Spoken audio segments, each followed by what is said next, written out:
Hello, I'm Amy and welcome to the presentation of my thesis. It's such a shame that we can't be meeting together in person to have this presentation, but I hope that you find this topic as interesting as I do, even though it's on another screen this year. Before we get started, join me in putting your right hand on your left shoulder and bring it down to your right hip. Alrighty, now that we're all buckled in, let's get started. Okay, so the title of my thesis is The Relationship Between Interpersonal Sensitivity and Internalized Shame Coping, Mediated by Distress Disclosure and Moderated by Self-Esteem. Now I know that's a bit of a wordy title, but I aim to determine why people respond to shame in different ways. Now as an audience who has maybe received a disappointing mark or two in their student life, you probably understand what shame is. But shame is a universal self-conscious emotion where you feel unworthy and disgusted with yourself. Now, new evidence shows that the relationship between shame and negative outcomes is mediated by how you respond to shame. So you may feel shame for something, but if you respond to shame in a really negative way, you're more likely to have negative outcomes. For example, aggression, self-hatred, eating disorders, and the list goes on. There's a multitude of research on the outcomes of shame coping, but there's really limited research on what causes shame responses. And without this knowledge of why people respond to shame in different ways, clinicians are limited because they don't have access to evidence-based theories on why their client is responding to shame in this way. So my research aimed to fill this gap, not only in literature, but for the improvement of shame-based interventions. So my study aimed to determine predictors of shame coping among adults of a Western culture. The compass of shame theory proposes that withdrawal and attack self are maladaptive ways to cope with shame. These two strategies combine to make an internalized variable, where the individual accepts the shame, takes responsibility, and focuses inward in their attempt to recover. We employed a moderated mediation model, as you can see in the diagram. Interpersonal sensitivity is the trait of being overly sensitive to the behavior of others, where you feel inadequate in yourself and you think you've got to please others to gain their attention and to maintain peace. One study by Nystrom and others in 2018 found that interpersonal sensitivity was strongly related to internalized shame coping. We wanted to replicate and explore this relationship. Distress disclosure is your likelihood to reveal or talk about your negative emotions with others. My study hypothesized that maybe the reason why interpersonal sensitivity is related to shame coping is because people who have high interpersonal sensitivity hide their emotions from others. So because they have a tendency to withhold their emotions from others, they then respond to shame by withdrawing or attacking the self. We also thought that self-esteem could moderate the relationship between interpersonal sensitivity and internalized shame coping. If a person has high interpersonal sensitivity, so they worry about how others view them and they want to please others, if they also have high self-esteem, so if they love themselves, respect themselves, and justify their actions, they're less likely to respond to shame in an internalized way. Low self-esteem could also interact with interpersonal sensitivity and increase its relationship to shame coping. Here is the hypothesized result model. So we see that for low self-esteem, the relationship is stronger, and for high self-esteem, the relationship is weaker and probably not significant. We also thought that self-esteem could moderate the relationship between interpersonal sensitivity and distress disclosure. People with high self-esteem are confident, they expect positive regard, and they're willing to take risks. This bolsters their tendency to talk about their feelings to others. So the effects of interpersonal sensitivity could be counteracted by high self-esteem to increase their distress disclosure. In the hypothesized moderation outcome, we see differences across self-esteem. So for high self-esteem, there's a positive relationship, and for low self-esteem, there's a negative relationship. So we aimed to explore the relationship between interpersonal sensitivity and internalized shame coping because there just lacks research on predictors of shame coping. So as the screen says, the hypotheses were interpersonal sensitivity will have a strong relationship to internalized shame coping. Distress disclosure will mediate this relationship. Thirdly, self-esteem will moderate the relationship between interpersonal sensitivity and internalized shame coping. And lastly, self-esteem will moderate the negative relationship between interpersonal sensitivity and distress disclosure. So I had 446 participants who completed an online survey of 4 different measures. We had high internal consistency reliability for all of the measures, and if Dr. Gary Power is watching, all of the measures had demonstrated validity as well. So we had faith that we were accurately measuring all the constructs. Our design was cross-sectional and correlational. Internalized shame coping was the criterion variable, interpersonal sensitivity was the predictor, disclosure was the mediator, and self-esteem was the moderator. I used SPSS to test our moderator mediation model. Now to test significance of the mediation, We calculated bias-corrected 95% bootstrap confidence intervals, and this study had sufficient power to detect true effects, as is written on the slide there.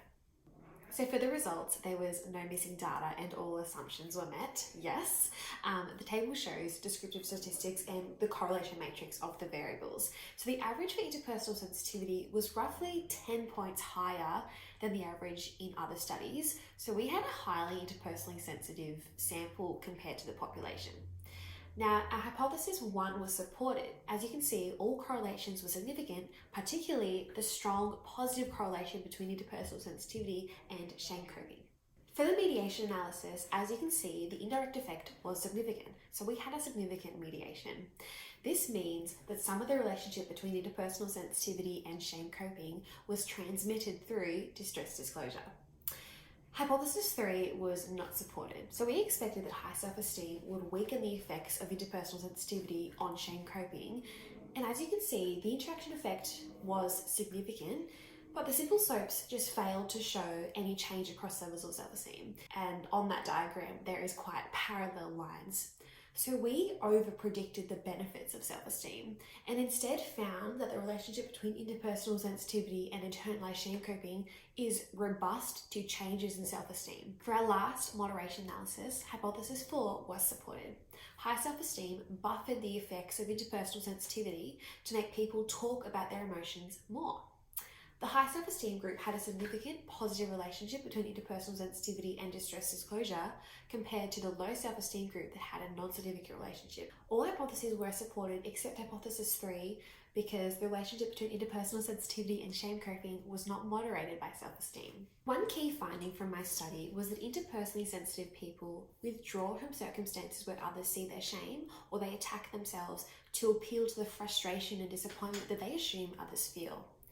One explanation for this is that interpersonally sensitive people misinterpret the behaviour of others and they think that if they do something shameful, they're going to get condemned for it. As humans, we're reluctant to engage in behaviour that could result in abandonment, and one of shame's most prominent features is the threat of abandonment. So we're reluctant to verbalise our shame, fearful that I will be abandoned if people hear about my vulnerabilities. This fear is heightened in people with interpersonally sensitivity traits, so they keep emotions to themselves to protect against rejection. Another key finding was the significant moderation. Now, this can be explained by self-verification theory. Self-verification theory suggests that people prefer others to see them as they see themselves, and people will attend to information that verifies their self-view, even if they think negatively of themselves, right? So when people with high self-esteem feel distressed or ashamed, they still have confidence in themselves. So they talk about their feelings to have others realign them to a positive self-view. At low levels of self-esteem, there's no relationship between interpersonal sensitivity and distress disclosure because, as self-verification theory would suggest, people with low self-esteem don't try to alleviate their distressing emotions because it validates their negative self-view. It gives them a reason to think negatively of themselves. So, people with low self-esteem, their reason for talking about their emotions is different to those with high self-esteem because their goal isn't to reduce their negative emotion. Instead, their goal is to verify their view of themselves. Limitations of my study was, of course, the cross-sectional design, so we can't make causal inferences, but it was beyond the scope of the study to implement experimental manipulation, so I think we did a good job for the means that we had. Also, we measured distress disclosure, not hiding shame specifically. So we can't extrapolate the confines of the distress disclosure measure and say that hiding shame leads to bad outcomes. Lastly, we have reduced generalizability. What I mean by this is we had a large average for interpersonal sensitivity. And this is probably due to the high percentage of females to males because females typically have a higher percentage of interpersonal sensitivity traits than males. This means that the results might be less generalizable to males. Also, results might not be generalized to clinical populations or Eastern cultures due to their lack of representation in the sample. To summarize, my study tested a moderated mediation model in a sample of English-speaking adults to examine why internalized shame coping occurs. Shame's power lies in its subtleties and silence, and we respond to shame by moving away from others rather than moving towards them. However, My study shows that there is power in uncovering your emotions to reduce shame's impact. My study has found that having a positive self-view increases your capacity to reveal your emotions to others. So not only is uncovering shame important for reducing negative outcomes of shame, but also increasing self-esteem and loving that which seems unlovable. This has been my presentation. Please email me if you have any questions. I love talking about this. I've loved every process of this thesis, even the statistics, and I hope you've also enjoyed this presentation. Thank you.